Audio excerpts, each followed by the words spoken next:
The afternoon sun filtered through the thin curtains of the public housing unit as Vera Mitchell dragged herself up the narrow staircase. Her night shift at the care facility had been brutal, 12 hours of lifting, turning, and comforting elderly patients while her own exhaustion gnawed at her bones. She fumbled with her keys, her hands still trembling from the caffeine she'd consumed to stay alert during the final hours. The cramped two-bedroom apartment felt suffocating after the sterile halls of the nursing home. Zoe, my precious girl, Mommy's home. Her 10-month-old daughter was sitting in her playpen, rocking gently back and forth in the repetitive motion that both soothed and worried Vera. Zoe's bright blue eyes took a moment to register her mother's presence, a delay that the doctors had explained was part of her autism spectrum condition. When recognition finally sparked, a small smile crossed Zoe's face. Vera's heart swelled despite her bone-deep fatigue. "Come here, sweetheart." She lifted Zoe carefully, noting how her daughter's body remained rigid for a few seconds before relaxing into the familiar embrace. "Another beautiful day ahead of us, isn't it?" The words felt hollow even as she spoke them. Beautiful days were a luxury she couldn't afford. Vera worked the night shift at Sunrise Manor, one of Boston's understaffed care facilities, earning barely enough to cover rent and Zoe's therapy sessions. Her days blurred together in a cycle of sleepless exhaustion, therapy appointments, grocery shopping with food stamps, and the constant worry about making ends meet. But when Zoe looked at her with those trusting eyes, Vera found the strength to keep fighting. While Vera was warming Zoe's formula, her phone buzzed with a message. The name, Constance Mitchell, made her stomach clench. "Family gathering tonight at 6. Brooke has important news. Your presence is expected." Vera stared at the screen, her jaw tightening. Her mother-in-law's messages always carried the same cold authority from her nursing supervisor days. She typed back quickly, "Can't make it. Zoe has therapy today." The response came immediately, "Reschedule it. This is family business. And make sure that child is presentable if you bring her." That child. Never Zoe, never her granddaughter. Just that child, as if her autism made her less than human.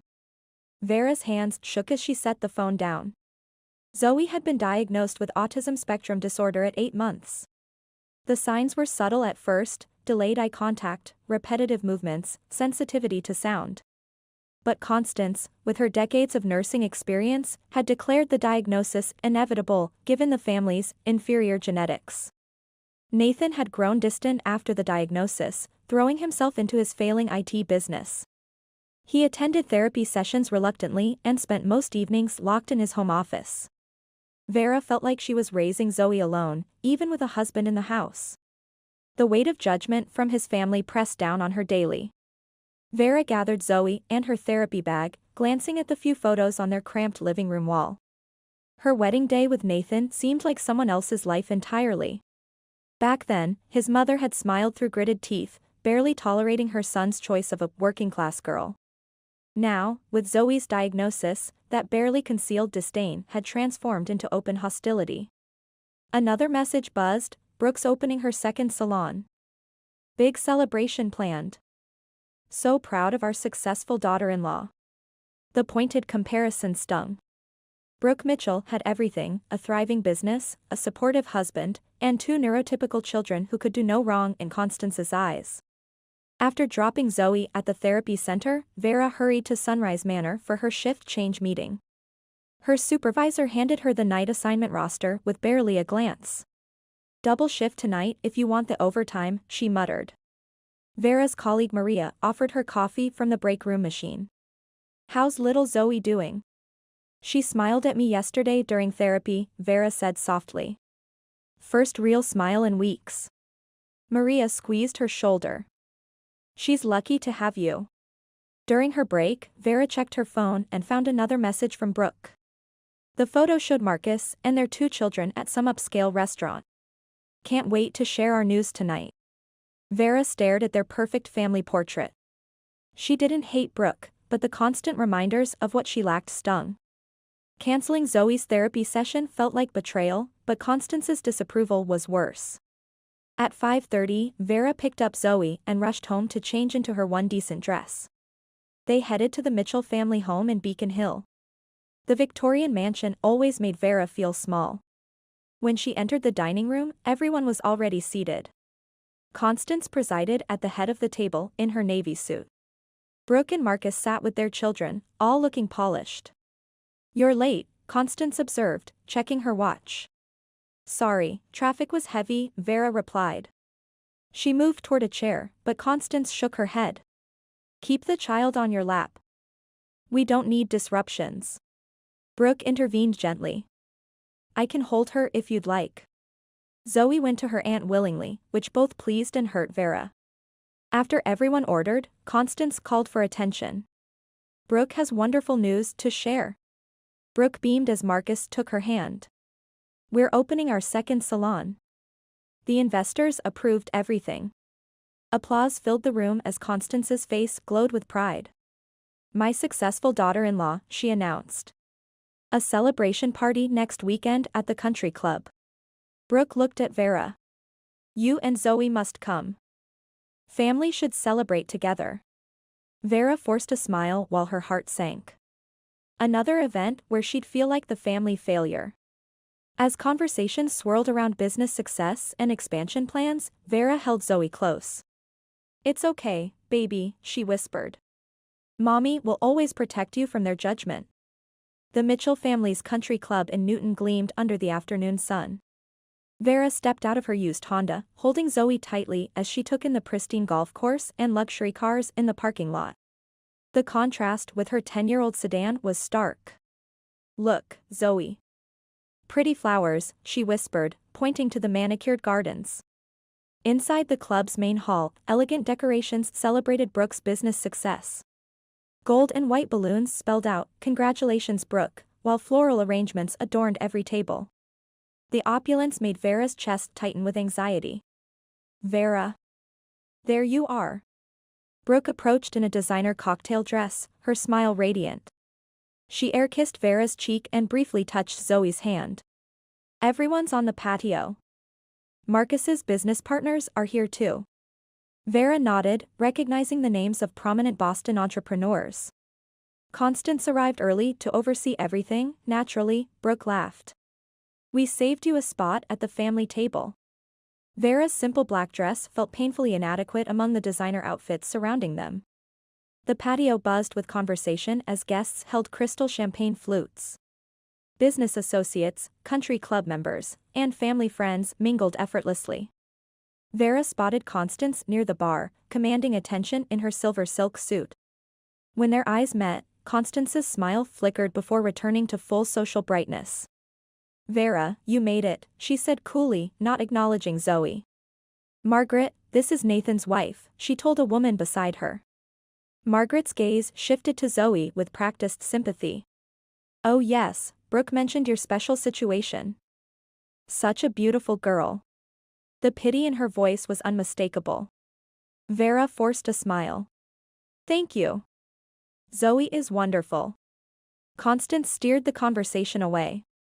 "Shall we find you something to drink?" Brooke's about to speak.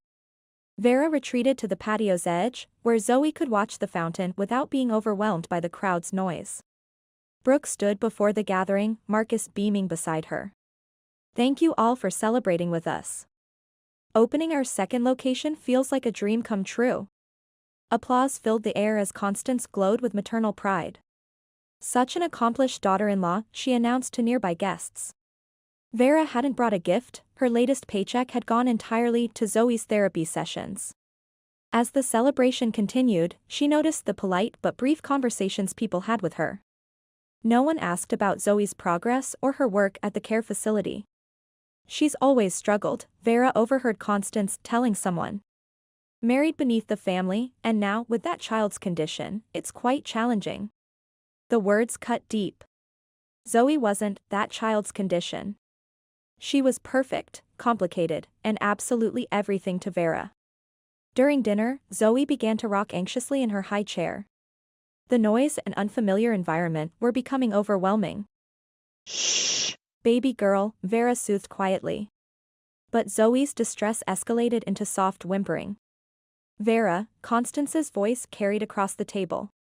"Perhaps you should take her somewhere quieter." Heat flushed Vera's cheeks as conversations paused. Of course. She just needs a moment. Carrying Zoe toward the club's family room, Vera felt 30 pairs of eyes following them. Once alone, she collapsed into a chair and let the tears fall. I'm sorry, sweetheart. Mommy should have known better. She held Zoe close, feeling the familiar weight of not belonging. Why did loving her daughter feel like apologizing for her existence? After an hour in the family room, Vera returned to find the celebration winding down. Dessert was being served as guests began their farewells. There you are, Constance approached with calculating eyes. Is that child settled now? Zoe just needed quiet time, Vera replied carefully. Constance studied Zoe with an expression that made Vera's skin crawl. You could have been successful like Brooke. You had potential, but your choices. Not tonight, Constance. This is Brooke's celebration. Choices? Constance's voice sharpened. You married my son despite your inferior background, and now this burden. She gestured dismissively at Zoe. Vera's hands clenched. Don't call my daughter a burden. She's a Mitchell. Constance's eyes blazed. A disgrace to our family name. The remaining guests turned toward the commotion. Brooke hurried over, her face pale. Mom, please stop. You're causing a scene. Constance composed herself with practiced ease. I'm sorry. I'm just concerned about family reputation. She looked at Zoe with cold calculation. Let me take her outside for some air. She looks overwhelmed. Before Vera could react, Constance lifted Zoe from her arms. What are you doing? Grandmother's privilege, Constance said, walking toward the club's upper balcony. Something in her tone sent ice through Vera's veins. She followed, dread building with each step. On the balcony overlooking the parking lot, Constance held Zoe near the railing. Her nurse's training showed in her confident grip, but her eyes held frightening resolve. Constance, give her back, Vera said quietly. But her mother-in-law stared down at the concrete below. Please, return my daughter to me. Vera's voice trembled as she inched closer. Constance's knuckles were white against Zoe's tiny body. Enough, Vera. Constance finally turned, tears streaming down her face. You've made nothing but wrong choices. Brooke appeared, Marcus close behind. Mom. What are you doing? Give Zoe back. You don't understand, Constance's voice cracked. Brooke succeeded because she's healthy. But this child. She looked down at Zoe. I spent 40 years as a nurse. I know when a case is hopeless. Zoe isn't hopeless. Vera stepped closer. She's my daughter and your granddaughter. Constance backed toward the railing's edge. As a medical professional, I can tell you this child will never be normal. She'll destroy Nathan's future, drain the family resources. That's not true, Vera reached out desperately. Love is what matters, not perfection. For a moment, Constance wavered, looking into Zoe's trusting blue eyes. But her face hardened again. 40 years of nursing taught me that some conditions can't be cured. This family doesn't need damaged goods. She's not damaged. She'll never contribute anything meaningful, Constance said with clinical coldness. Better to end this burden now. With shocking swiftness, she thrust Zoe over the balcony railing. Zoe. Vera's scream shattered the evening air. She lunged forward but grasped only empty space. The small figure in the pink dress tumbled toward the concrete below. No. No. No. Chaos erupted as Vera tried to climb over the railing. Marcus pulled her back while Brooke called 911. Constance stood frozen, staring at her empty hands. My baby. Vera's anguished cries echoed across the country club grounds. Below, Zoe's motionless form lay on the unforgiving pavement. The club manager grabbed his radio and called for emergency services. We have a baby who's fallen from the upper balcony. Send paramedics immediately.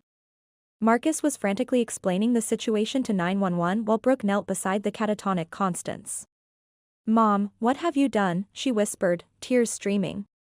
Constance stared blankly at the ground below, unresponsive. Ambulance is on its way, Marcus announced. ETA 5 minutes. Sirens wailed in the distance as club staff rushed to clear the area. Vera remained on her knees, sobbing Zoe's name repeatedly. Her world had collapsed into a single devastating moment. Wait.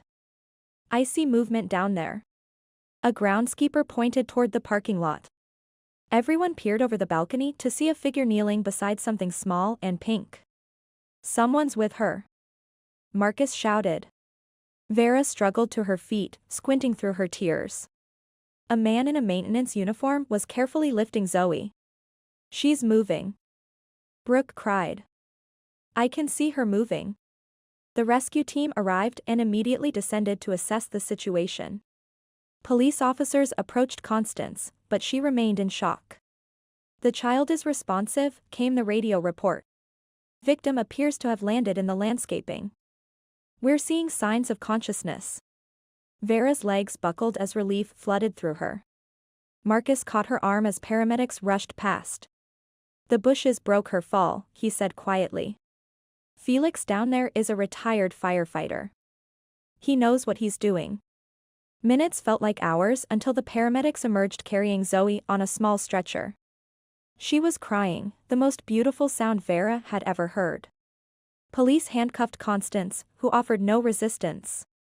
Go with your daughter, Brooke urged. I'll handle everything here. Vera climbed into the ambulance, never taking her eyes off Zoe. Boston Children's Hospital's emergency room buzzed with controlled urgency. Under the bright fluorescent lights, Vera held Zoe's tiny hand while Dr. Sarah Martinez reviewed the x-rays. Remarkable, the doctor smiled. Some bruising and a minor concussion, but no broken bones. The landscaping absorbed most of the impact. She'll be okay? Vera's voice cracked. She'll need monitoring tonight, but yes. Children are surprisingly resilient. A gentle knock interrupted them. There's someone here who'd like to meet you. Felix Rodriguez entered, still wearing his grass-stained maintenance uniform. The weathered man's kind eyes reflected years of emergency experience. How's the little girl? He asked softly. Vera stood and embraced him, overwhelmed with gratitude. Thank you for being there. I don't know how to repay you. Just seeing her safe is enough, Felix replied humbly. I was trimming the hedges when I heard the commotion. Pure instinct kicked in from my firefighter days. You saved her life. Felix shook his head. Sometimes we're just in the right place.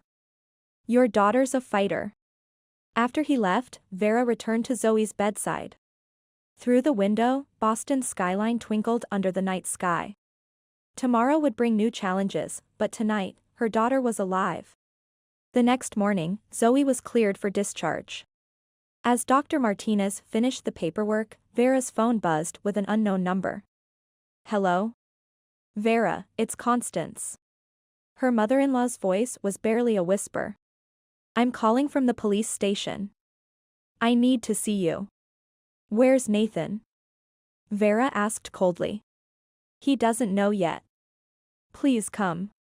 There's something about his business you need to understand. The line went dead. Vera arranged for Brooke to watch Zoe, then headed to the station. In the lobby, she found Nathan pacing frantically. His usually composed demeanor had cracked completely. Vera. Thank God Zoe's okay. Where were you? She demanded. I was in New York, trying to save the company. I came as soon as I heard. His eyes were red with exhaustion and guilt. Let me explain everything on the way to see her. In the taxi, Nathan's composure finally broke. My business is failing. Has been for months. What does that have to do with your mother's breakdown? She's been supporting us financially. The house, Zoe's therapy, it's all been her money. Vera stared at him in shock. I didn't know how to tell you. I felt like such a failure. So you let me struggle with extra shifts while your mother paid our bills? She insisted. But there were conditions. Nathan's voice dropped.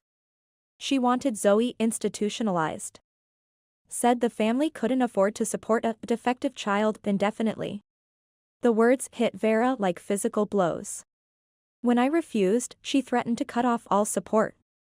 Yesterday she said she'd solve the problem herself. At the police station, Constance looked haggard in her orange jumpsuit. The confident nurse had been replaced by a broken woman. I never meant for it to go so far, she whispered. 40 years of nursing taught me to make hard decisions about hopeless cases. Zoe isn't hopeless, Vera said firmly. Isn't she? Constance's eyes flashed. I've seen hundreds of children like her. The family sacrifices everything, and for what? She'll never be independent. Nathan leaned forward. Mom, that's not your decision to make. Someone had to be practical. You were bankrupting yourself for a child who'll never contribute anything meaningful. Her clinical detachment was chilling. I thought if I removed the burden, you could start over. Have normal children. She's not a burden, Vera stood up. She's our daughter. And after today, she'll never see you again. Constance's face crumpled. I was trying to protect the family legacy. You destroyed it, Nathan said quietly. Everything I worked for, gone because you couldn't accept love without conditions. 6 months later, Vera sat in their new apartment's small garden, holding Zoe in the afternoon sunshine. Simple flowers bloomed in modest pots, and a tiny water feature provided gentle sounds. Daddy's home, Zoe. Zoe looked up with brighter, more focused eyes. Her responses had quickened through intensive therapy, and genuine smiles appeared more often. Nathan approached from the parking area, carrying his laptop bag. His new consulting business was slowly gaining clients, but his face showed relief when he saw his family. How did the meeting go? Vera asked. Better than expected, he said, kissing Zoe's forehead. The therapist says Mom is making real progress in treatment. Constance had received a 3-year sentence with mandatory psychiatric care.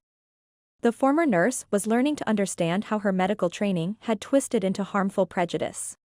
She asked about Zoe specifically, Nathan continued.